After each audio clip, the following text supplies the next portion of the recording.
Sir చెప్పండి, పాడేరు నియోజకవర్గంలో ఎవరు గెలిస్తే బాగుంటుంది అనుకుంటున్నారు? బుల్లిబాబు గారు గెలిస్తే బాగుంటుంది అనుకుంటున్నాం సార్. మా యొక్క గిరిజనులకి కానీ జీవో నెంబర్ 3 కోసం అయితేనేమి, ఈ ఎస్టీ జాబితాలో చేర్చాలని బోయ వాల్మీకుల్ని ఇక్కడ తీసుకొని వచ్చి ఆయన పెట్టినప్పుడు ఇక్కడున్న ఎస్టీ కమిషనర్గా ఉండేరు. ఇప్పుడు ప్రజెంట్ ఆయన ఎమ్మెల్యే అభ్యర్థిగా ఉన్న మత్స్యరాష్ట్ర విశ్వేశ్వరరాజు గారు ఉన్నారు. ఆయన ఆ రోజుల్లో ఎస్టీ కమిషనర్ ఎస్టీ జాబితాలో ఆయన ఉన్నప్పటికీ కూడాను ఆయన ఏం చేశారంటే, ఎస్టీ జాబితాలో చేరిస్తే మా యొక్క ఎస్టీ వాళ్ళకి రిజర్వేషన్ కోల్పోతామన్న విషయం తెలిసి కూడాను ఆయన సంతకాలు పెట్టి పంపించిన దాఖలు ఆ రోజున ఉన్నాయి. ఈ రోజున బుల్లిబాబు గారు ఎటువంటి వ్యక్తి అంటే, ఎటువంటి కల్మాసం లేని వ్యక్తి, అందరితో కలుపుకొని వెళ్ళే ఒక గుణం ఉన్నది. ఆయన మంచి వ్యక్తి అని మాకందరికి తెలుసు. కాబట్టి మేమందరం కూడా ఈ రోజున బుల్లిబాబు గారికి హస్తం గుర్తుకి ఓటేసి మేమందరం గెలిపించాలని మా యొక్క కోరిక.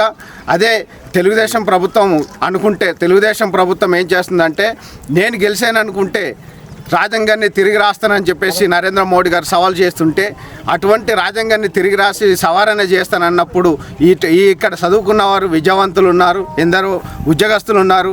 కానీ ఈ రోజున అదే ప్రభుత్వానికి వీళ్ళు ఏం చేస్తున్నారంటే కంకణం కట్టుకొని రేపెల్లుండి ఉన్న ఈ యొక్క విద్యార్థుల్ని కూడా ఇక్కడున్న ఎస్టీ వాళ్ళకి అందరికీ కూడా నాశనం చేసే వాళ్ళకి వీళ్ళు సపోర్ట్ చేస్తూ ఉన్నారు సార్.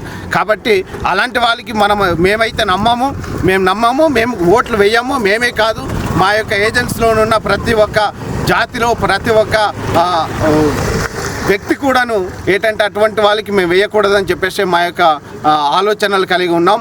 ఈయనైతే కాంగ్రెస్ ప్రభుత్వం కొన్ని సంవత్సరాలు పరిపాలన చేసినప్పటికీ కూడా ఏ రోజున ఎస్టీ వాళ్ళ కోసం అయితేనేమి, క్రిస్టియన్ వాళ్ళ కోసం ఏమైతేనేమి, ముస్లిం కోసం అయితేనేమి, ఎవరి కోసం కూడాను వాళ్ళు మరి విమర్శ లేకుండా పనులు చేసుకొని వచ్చారు.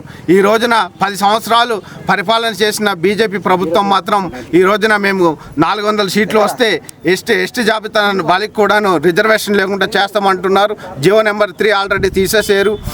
ఇంకా ఏంటంటే క్రిస్టియన్ వాళ్ళకి ఓటక్కు లేకుండా చేస్తామంటున్నారు, ముస్లింలకి ఓటక్కు లేకుండా చేస్తామంటున్నారు. కాబట్టి అలాంటి ఒక దగురుబాజ స్థితిలో అటువంటి వ్యక్తులు చెప్తే మేము ఓట్లు వేయమని కరికండిగా మేమైతే చెప్తా ఉన్నాం సార్. పార్టీ జీవో నెంబర్ 3ని తీసుకొచ్చింది, మళ్ళీ అది అమలు అవ్వాలంటే ఖచ్చితంగా తెలుగుదేశమే గెలవాలని కదిలిరా సభలో చంద్రబాబు నాయుడు గారు చెప్పారు. దీనిపై మీరేం మాట్లాడతారు? చంద్రబాబు నాయుడు గారు జీవో నెంబర్ 3ని మేమే తీసుకుని వచ్చాము అన్నప్పుడు, జీవో నెంబర్ 3ని ఎందుకు అది ఎవరు కూడా రద్దు చేయకుండా చట్టబద్ధంగా జీవో నెంబర్ 3ని ఎందుకు అమల్లోకి చేయలేదు? ఆ రోజున అయితే ఏదో ఎస్టీ వాళ్ళు చట్టబద్ధత కల్పించలేదండి. చట్టబద్ధత కల్పించుంటే ఈ రోజున జీవో నెంబర్ 3ని రద్దు చేయడానికి అవకాశం ఉండకపోవును. మా యొక్క గిరిజనులకి మోసం చేస్తూ ఉన్న పార్టీలండి ఇదంతాను.